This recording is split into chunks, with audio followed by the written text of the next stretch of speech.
ప్రస్తుతం మనం నార్సింగ్ పిఎస్ దగ్గర ఉన్నాము. బండ్లగూడలో జరిగిన ఇన్సిడెంట్ ఏదైతే ఉందో యాక్సిడెంట్‌కి సంబంధించి అది స్కూటీలో ఎవరైతే ట్రావెల్ చేశారో ఆ ఎక్స్ సర్వీస్ మ్యాన్ ఉన్నారో, ఆ సర్వీస్ మ్యాన్‌కి సంబంధించిన ఫ్యామిలీ అనేది ఈరోజు అటెండ్ అవ్వడం జరిగింది పోలీస్ స్టేషన్‌లో. దానికి సంబంధించి కంప్లెయింట్ ప్రొసీజర్ అవన్నీ కూడా లోపల జరుగుతున్నాయి. వారు కూడా మాట్లాడడానికి నిరాకరించారు ప్రస్తుతానికైతే. వారికి 2 బిడ్డలున్నారు. సో, దీనికి సంబంధించి మళ్ళీ ఇది పెద్ద కేస్‌గా పెద్దగా మేము బయటికి తీసుకురావాలి అని అనుకోవడం లేదు. కానీ మేము రావడానికి రీజన్ అయితే గనక పిఎస్‌కొచ్చి దీనికి సంబంధించిన కంప్లెయింట్ అనేది ఇవ్వడం జరిగింది. ఆహ్, వ అప్ ప్రెజెంట్ అయితే గనక వారి హస్బెండ్ కూడా ఇప్పుడు ఆ డెడ్ బాడీని కూడా వారు ఉస్మానియా హాస్పిటల్‌కి తీసుకెళ్ళడం జరిగింది. అక్కడ పోస్ట్‌మార్టం అవ్వంగానే వారి ఇంటికి పంపిస్తారు అని కూడా వారు చెప్పారు. దీనికి సంబంధించి పోలీసులు కూడా దర్యాప్తు చేస్తున్నారు. అదే విధంగా దర్యాప్తుతో పాటు ఎవరైతే దానికి సంబంధించి ఉన్నారో బాడీకి సంబంధించి కానీ, ఆ ప్రాసెస్‌కి సంబంధించి కానీ, పోలీస్ స్టేషన్ సీఐ కానీ వీరందరూ కూడా దాని గురించి పర్యవేక్షిస్తూనే ఉన్నారు దీనికి సంబంధించి. అలాగే మార్నింగ్ యాక్సిడెంట్ జరిగింది కదా! ఆ ప్రదేశంలో ఉన్న వెహికల్ ఏదైతే ఢీకొట్టడం జరిగిందో ఆ వెహికల్ అయితే ఇక్కడే ఉంది. ఆ స్కూటీ అయితే గనక ఆ లొకేషన్‌లోనే ఉంది. బట్ పోలీసులు అయితే గనక దీని గురించి ఇన్ఫర్మేషన్ తీసుకురావడం కోసమే ఈ వెహికల్‌ని ఇక్కడ పోలీస్ స్టేషన్‌కి తీసుకురావడం జరిగింది. పోలీస్ స్టేషన్‌లో అయితే గనక ఈ వెహికల్‌ని ఇక్కడ పెట్టడం చూస్తున్నాం మనం. ఇదైతే గనక చాలా దారుణంగా అయితే ఈ వెహికల్ పరిస్థితి కనిపిస్తుంది. వారు కూడా ఈ యాక్సిడెంట్ అవ్వడమే అక్కడి నుంచి అక్కడ నలుగురు ఉన్నారన్నట్లుగా తెలుస్తుంది. ఆ నలుగురు కూడా అక్కడి నుంచి వెళ్ళిపోవడం, అదేవిధంగా వారందరూ కూడా అదే ఏరియాలో ఉంటారు అని కూడా వీరు బాధితులు ఎవరైతే సంబంధించిన వాళ్ళు ఉన్నారో వారు చెప్పడం జరుగుతుంది.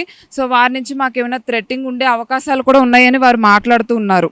సో, మరి ఏం జరుగుతుంది అనేది మనం చూడాలి. అదేవిధంగా వెహికల్ పొజిషన్ చూసుకుంటే కనుక గ్లాస్ అనేది చాలా దారుణంగా అయితే బ్రేక్ అయింది. అదే అక్కడ సంఘటన స్థలంలో కూడా మనం చూసుకుంటే ఆ వీడియోస్లో కూడా వెహికల్ ఆటో కానీ ఆటోని డాష్ ఇవ్వడం, ఎట్ ది సేమ్ టైం మనకు స్కూటీని కూడా డాష్ ఇవ్వడం వల్ల ఇది పరిస్థితి అయితే వచ్చింది.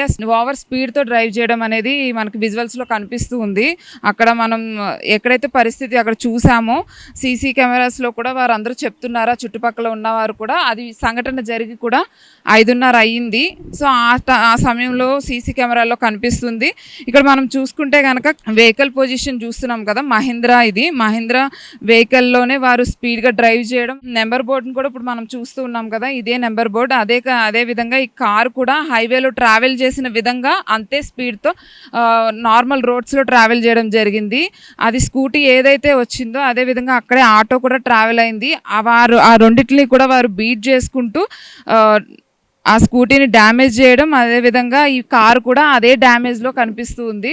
పొజిషన్ అయితే కనుక చాలా విచిత్రంగా కనిపిస్తుంది. ఎందుకంటే స్టీరింగ్ పోవడం కానీ, అదేవిధంగా లోపల పొజిషన్ కూడా గ్లాసెస్ బ్రేక్ అయ్యి ఈ వెహికల్ యొక్క పొజిషన్ చూసుకుంటే కనుక లోపలున్న ఎవరైతే డ్రైవ్ చేశారో, ఎవరైతే ముందు కూర్చున్నారో వారికి కూడా తెలిసినంత వరకు అయితే కనుక వాళ్ళకి డ్యామేజ్ అయ్యే అవకాశాలు ఎక్కువగా కనిపిస్తున్నాయి. ఆ స్పీడ్ కూడా చాలా ఎక్కువగా ఉంది. అది బీట్ చేసిన విధానం చూస్తుంటే కూడా ఈ వెహికల్ పొజిషన్ చూసుకున్నా అదే విధంగా కనిపిస్తుంది. ఆల్కహాల్ తీసుకున్నట్టుగా కూడా తెలుస్తుంది. ఎందుకంటే ఈ వెహికల్‌లో చూస్తున్నాము ఆ ఫుడ్ కానీ వెనకాల ఉన్న పొజిషన్ చూసుకున్నట్లయితే ఈ విధంగానే కనిపిస్తుంది.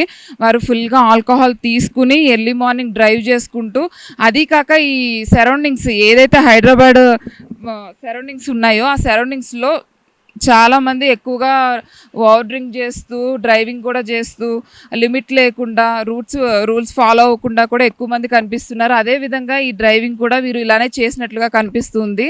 తినే పదార్థాలను చూస్తున్నాం మనం. ఆల్కహాల్ తాగుతూ అదేవిధంగా తినేవి కానీ, ఆ చిప్స్ కానీ అవన్నీ కూడా తెలుస్తున్నాయి వారు ఏ విధంగా డ్రైవింగ్ చేస్తుంటారు అనేది మనకు ఒక క్లారిటీ వచ్చింది. అదేవిధంగా ఈ కార్ పొజిషన్ కూడా అలానే కనిపిస్తుంది. ఆ వెహికల్ ఆ స్టీరింగ్ పొజిషన్ కానీ మహీంద్రా వెహికల్ అయి ఉంది కాబట్టి ఈ విధంగా ఉందేమో. కానీ ఏ విధంగా ఉన్నా ఈ వెహికల్ పొజిషన్ చూసుకుంటే మాత్రం చాలా దారుణంగానే డ్రైవింగ్ అనేది కనిపిస్తుంది.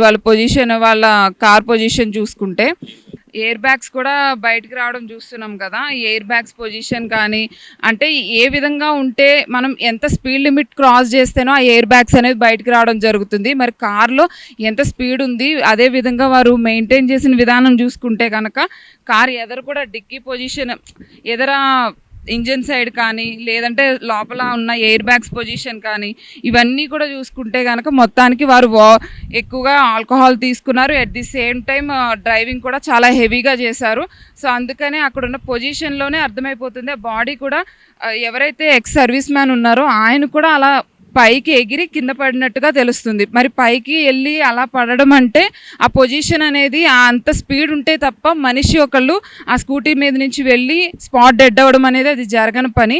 కానీ ఆ స్పీడ్ లిమిట్ చూసుకుంటేనే అర్థమవుతుంది. ఈ స్పీడ్ బట్టే ఆ వెహికల్ కూడా అలా వెళ్ళడం చూస్తున్నాం. అదే ఇక్కడ ఇంజన్ పొజిషన్ చూసుకున్నాం కదా, ఇంజన్ పొజిషన్లో కూడా చాలా డ్యామేజ్ అయిపోవడము, రుజ్జు అయిపోయినట్టు పొజిషన్ కనిపిస్తుంది మనకి. సో మరి ఈ విధంగా ఉంది అంటే కనుక అక్కడ అక్కడ ఏ పర్సన్ ఉన్నా కూడా అదే విధంగా కనిపిస్తుంది. సో మరి దీని గురించి పోలీసులు ఏం ఆలోచిస్తారనేది పక్కన పెడితే వెహికల్ పొజిషన్ చూసుకుంటే మాత్రం ఖచ్చితంగా ఆపోజిట్లో ఏ పర్సన్ ఉన్నా కూడా ఆ పర్సన్ అనేది ఖచ్చితంగా బ్రతుకుండే అవకాశాలు కనిపించవు. అది పడడం, అతను లెగిసి ముందుకు పడడం, అక్కడే బ్లడ్ క్లాట్స్ మనం అయితే ఆ పొజిషన్ చూసి వచ్చాము అక్కడి నుంచి. సో ఆ పొజిషన్లో ఆ స్కూటీ పొజిషన్ చూసుకుంటే కనుక వెహికల్ యొక్క డ్యామేజ్ ఎంతో కనిపిస్తుందో పర్సన్ యొక్క డ్యామేజ్ కూడా అంతే కనిపిస్తుంది. వారి రిలేటివ్స్ కానీ వారి భార్య ఎవరైతే వైఫ్ ఉన్నారో వీళ్ళందరూ కూడా రావడం జరిగింది, పోలీస్ స్టేషన్లో ఉన్నారు. వారైతే చెప్పడానికి నిరాకరించారు. ఇప్పుడు మేము మాట్లాడము, మా పొజిషన్ బ్యాడ్గా ఉంది, రేపొద్దున మళ్ళీ వీరేమన్నా మా మీద ఎగ్నెస్ట్గా ఏమైనా చేయొచ్చు అనే భయంతో కూడా వారు మాట్లాడకుండా వెళ్ళిపోయిన పొజిషన్ కనిపిస్తుంది. వారితో పాటు వారికి 2 బిడ్డలంట, 2 అమ్మాయిలు. సో మరి రేపొద్దున చిన్నపిల్లల్ని ఏదైనా ప్రాబ్లం క్రియేట్ చేస్తే రేపొద్దున మళ్ళీ మేము వెనక్కి రాలేము. సో అందుకని మేము ఎవరూ ఏది మాట్లాడలేము మీడియా ముందుకు వచ్చి అని చెప్పి వారు చెప్తూ ఉన్నారు. బట్ వెహికల్ పొజిషన్ అయితే ఈ విధంగా ఉందంటే లోపల పర్సన్స్ కూడా హెవీగా డ్రింక్ చేసి వారి పొజిషన్ అనేది అర్థమైపోతుంది. లోపల ఉన్న ఫుడ్ కూడా చిప్స్ కానీ తినే హాట్కి సంబంధించిన ఫుడ్ ఏదైతే ఉందో అవన్నీ కూడా చూసాము ఆల్రెడీ. అది చాలా దారుణంగా ఉంది. అంటే ఆ వెహికల్లో డ్రైవింగ్ చేసిన వ్యక్తులు కూడా ఎయిర్ బ్యాగ్స్ వచ్చేంత వరకు అంత హెవీ డ్రైవింగ్ చేయడం వల్ల ఈ పొజిషన్ వచ్చింది. అండ్ దీనికి సంబంధించి అయితే పోలీసులు దర్యాప్తు కొనసాగిస్తున్నారు. దీనికి సంబంధించి ఆ లొకేషన్కి వారు వెళ్ళి పొజిషన్ చెక్ చేయడం, అలాగే ఈ వెహికల్ చూసుకుంటే కూడా ఈ వెహికల్ని ముందుగానే వారు చెప్పడం జరిగింది ఇది శంషాబాద్కి సంబంధించిన వారిది అని. ఆ సరౌండింగ్స్లోనే వారు కూడా ఉంటారు అని బయటికి వస్తున్న ఒక మాట ఇది. సో మరి దీనికి సంబంధించి పోలీసులు ఏం చేస్తారు, ఇన్వెస్టిగేషన్ ఏ విధంగా కొనసాగుతుంది అనేది మనం చూడాల్సి ఉంది. కెమెరామ్యాన్ వంశీతో తేజశ్రీ, 9+ న్యూస్, హైదరాబాద్.